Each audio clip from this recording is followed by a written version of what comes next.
Hello guys, तो today will be discussed motherboard. और जैसे आप मेरे हाथों में देख रहे हैं मदरबोर्ड, आज हम इसके बारे में पूरी जानकारी, पूरी नॉलेज लेंगे कि ये मदरबोर्ड है क्या, कैसे वर्क करता है और इसमें क्या क्या जो इतने सारे कंपोनेंट फीचर्स लगे हैं वो क्या क्या हैं और इसमें क्या कैसे अटैच होता है, इसकी पूरी जानकारी आज हम आपको देंगे बिल्कुल हिंदी में। तो जैसे कि आप यहाँ आप मेरे हाथ में देख रहे हैं ये मदरबोर्ड है, ये एक डेस्कटॉप मदरबोर्ड है। इसमें आप देख सकते हैं बहुत सारे पोर्ट हो सकते हैं। डिस्प्ले पर भी आपको दिख रहा होगा कि ये जो इस साइड दिख रही है आपको, ये पोर्ट है, ये बीजीए पोर्ट है, HDMI पोर्ट है, USB पोर्ट और ये लैन केबल और ये यहाँ पर ऑडियो पोर्ट।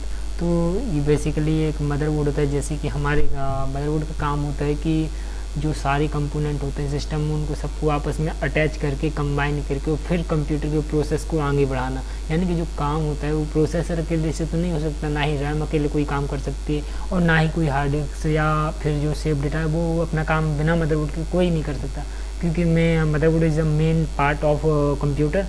जैसे कि आप जानते हो कि हमारे इसका नाम मदरबोर्ड क्यों पड़ा, तो सबसे पहले ये जानते हैं।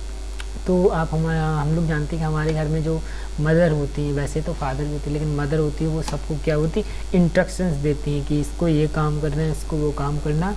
उसी तरीके से ये जो मदरबोर्ड का काम होता है वो सारे पार्ट्स को ये बताना है कि किसको क्या काम देना है, किसको क्या काम कराना है। तो इसका बेसिकली यही काम होता है। इसमें जो सारे कंपोनेंट होंगे, जैसे मदरबोर्ड में प्रोसेसर हो गया और क्या बोलते रैम हो गया, ये देख सकते हैं आप मेरे हाथ में प्रोसेसर है, ये रैम भी है।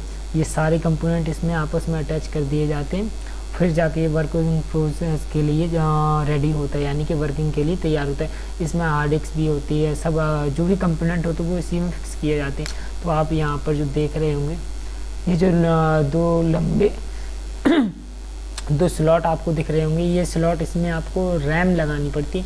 ये जो बीच में स्लॉट दिख रहा है इसमें आपका प्रोसेसर आ जाएगा। ये यहाँ पर PCI स्लॉट है, इसमें आपका ग्राफिक कार्ड आ जाएगा। ये एक न्यू सॉकेट आने लगा न्यू जनरेशन में, ये यहाँ पर ये इसमें आजकल SSD जो न्यू टाइप की मतलब स्टोरेज जो आई है हार्ड डिस्क की जगह, इसकी स्पीड बहुत ज़्यादा होती है, तो ये यहाँ पर अटैच होती है। और भी इस तरीके के बहुत सारे स्लॉट होते हैं। ये यहाँ पर भी क्या बोलते हैं, इसके हार्ड डिस्क के लिए SATA केबल सॉकेट है और ये USB 3.0 है। यहाँ पर भी USB 2.0, काफ़ी सारे पोर्ट हैं। इस तरीके से इसमें बहुत सारे पोर्ट है। एक बैटरी है जो यहाँ पर इसकी बायोस को और चिप्स को टाइमिंग को कंट्रोल करके रखती है, यानी कि बिजली कट होने के बाद भी जो कंप्यूटर हमारा टाइमिंग है वो करेक्ट रहे और जो प्रोसेस रहे वो कंटिन्यू रहे, इसके लिए इसमें एक बैटरी भी डलती है। तो यहाँ पर ये आप छोटा सा कैपेसिटर देख रहे हैं, ये घड़ी का काम जो होता है ना, वो आपने कभी देखे होंगे कि जो दीवार घड़ी होती है उसमें एक कैपेसिटर देखने को मिल जाता है। एक कैपेसिटर का काम बेसिकली यही होता है कि टाइमिंग को मैनेज करना होता है, ठीक है। यहाँ पर ये मेन सप्लाई सॉकेट होता है, ये 2.4 SATA पिन कनेक्टर होता है और यहाँ पर एक और सप्लाई होगी, एक ये 4 पिन कनेक्टर जिसमें 12 वोल्ट DC आता है। ये सारा बोर्ड ही एक सप्लाई पे बेस होता है, मतलब सप्लाई पे ही वर्क करता है। सप्लाई होगी मेरे पास कभी, तो मैं आपको नेक्स्ट टॉपिक में बताऊँगा इस सप्लाई क्या होती है। बहुत सारे पिन सप्लाई होती है इसमें, जैसे कि 3 वोल्ट, 5 वोल्ट, 12 वोल्ट, इतनी सप्लाई और 7 वोल्ट ऐसी सप्लाई इस मदरबोर्ड को चाहिए होती है। तो इस तरीके की कुछ सप्लाई पे ये सारा मदरबोर्ड है जो वर्क करता है। तो मदरबोर्ड का हमने जैसे वर्क यहाँ आपको बताया, तो मदरबोर्ड होता क्या है, तो मदरबोर्ड उसी तरीके से जैसे परिवार में हमारी माँ सबको ऑर्डर देती है, इसी तरीके से ये सबको ऑर्डर देता है कि रैम को काम क्या करना है, डेटा हार्ड डिस्क पे फैच करके लाना हो और हमें उस डेटा में करेक्शन या कुछ भी करना हो तो वो काम यहाँ पर होता है। उसी तरीके से प्रोसेसर में जो भी प्रोसेसिंग होगी वो भी इसी के ज़रिए होती है और जो हार्ड डिस्क भी इसी में अटैच होगी, तो ये हार्ड डिस्क को बताता है कि आपको क्या करना है, वो डेटा स्टोर करना है। तो बेसिकली मदरबोर्ड का काम यही होता है। और इसमें बहुत सारे स्लॉट और मदरबोर्ड भी जनरेशन के हिसाब से आते हैं, जैसे कि प्रोसेसर में कोई जनरेशन आ गया, i5 आ गया, i3 आ गया, i7 आ गया, तो इनमें भी बहुत सारी जनरेशन्स आती हैं। टाइप ऑफ चेंज की जनरेशन में चेंज होती रहती जस्ट लाइक आइए हमारा i3 आया, तो i3 में हमारी जब हमारा सुधार होगा उसमें इंटीग्रेशन किया जाएगा, तो i3 की first generation, second generation, third, fourth, fifth, six, इस तरीके से जनरेशन बढ़ती चली जाती है। और अभी जो i3 की जनरेशन चल रही है वो शायद 12th जनरेशन i3 चल रहा है। तो इस तरीके से इस जनरेशन के हिसाब से ये बोर्ड आती है। और आपको पता होना चाहिए कि हमारे यहाँ जो इंडिया में अवेलेबल होते हैं वो 2 टाइप ऑफ प्रोसेसर, काफ़ी जगह इंडिया नहीं हर जगह जो प्रोसेसर होते हैं 2 टाइप होती है, एक इंटेल होता है और एक AMD होता है। तो बेस्ट तो ज़्यादातर हमारे यहाँ इंटेल ही माना जाता है, क्योंकि वो बेस्ट है ही, क्योंकि वो पहली कंपनी जो थी वो प्रोसेसर बनाने की जब से अपना वर्किंग स्टार्ट लेके चल रही है। तो बेसिकली इज़ अ मदरबोर्ड की आप सारी डिटेल समझ गए होंगे, और अगर आपको कोई डाउट रहते हैं तो आप बताइएगा। वैसे इसमें और भी मैं आपको चीज़ दिखाऊंगी, इसमें जो बायोस भी होता है, आपने बायोस पढ़ा होगा कि मदरबोर्ड में बायोस होता है, तो बायोस आपको ऐसे नहीं दिखाई देगा, लेकिन यहाँ पर जो है ना ये वीडियो कार्ड के रूप में एक बायोस चिप होती है। बायोस की मैंने आपको शायद कभी वीडियो आगे बताया था, नेक्स्ट जो टॉपिक हमारा हुआ है हार्ड डिस्क में, उसमें मैंने बताया था कि ये जो बायोस था बेसिकली इनपुट आउटपुट डिवाइस है।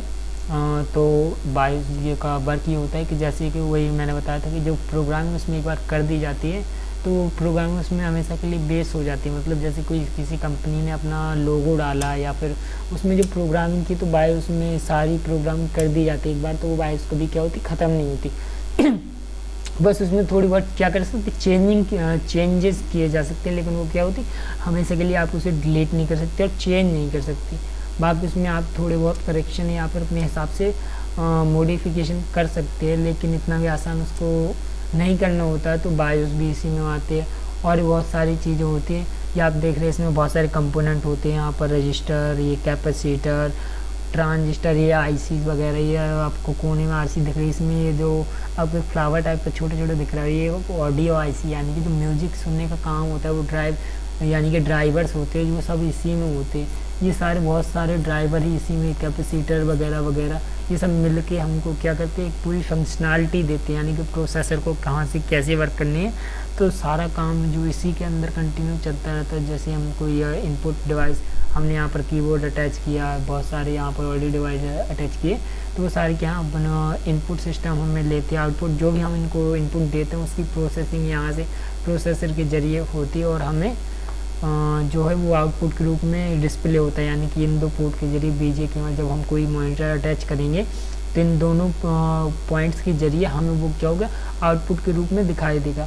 तो ये जो आपने 2 सॉकेट देखे होंगे, वैसे इसका यूज़ आजकल होता है, लेकिन ये पता है क्या होता है, ये जो पर्पल होता है ये माउस होता है और ये ग्रीन होता है कीबोर्ड होता है। पहले की ज़माने में क्या होता था, इनके लिए अलग से कीबोर्ड और माउस आते थे, अभी भी बहुत सारे मिल जाते हैं, काफ़ी शॉप में आप जाएंगे तो मिल जाएंगे। लेकिन क्या होता है इनकी स्पीड को कंट्रोल करते हो और ऐसे पॉइंट कनेक्टर सेम मैच नहीं होते, और इनको कलर्स वाइज ही लगाना पड़ता था, क्योंकि अगर कीबोर्ड में आपने माउस लगा दिया, माउस में कीबोर्ड लगा दिया, तो कहते थे वर्क नहीं करते थे।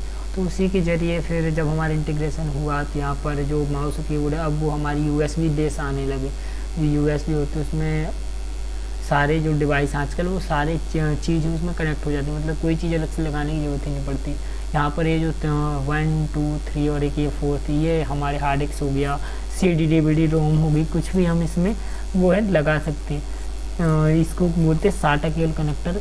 इसके लिए हमारे पास केबल होती है जो कि हार्ड डिस्क से मैच करता है। मेरे पास अभी वो नहीं, लेकिन अभी हम जब नेक्स्ट टॉपिक करेंगे तो हम एक कंप्यूटर पूरा असेंबल करके देखेंगे और बताएंगे किस तरीके से आप अपने पूरे कंप्यूटर को अपने हाथों से असेंबल कर सकते हैं और अपना कंप्यूटर बना सकते हैं। तो इसमें हमने बताया कि आपको कीबोर्ड मदरबोर्ड क्या होता है। तो मदरबोर्ड की बेसिकली ये जो इन्फॉर्मेशन थी वो हमने आपको ऑल इन्फॉर्मेशन दे चुके हैं।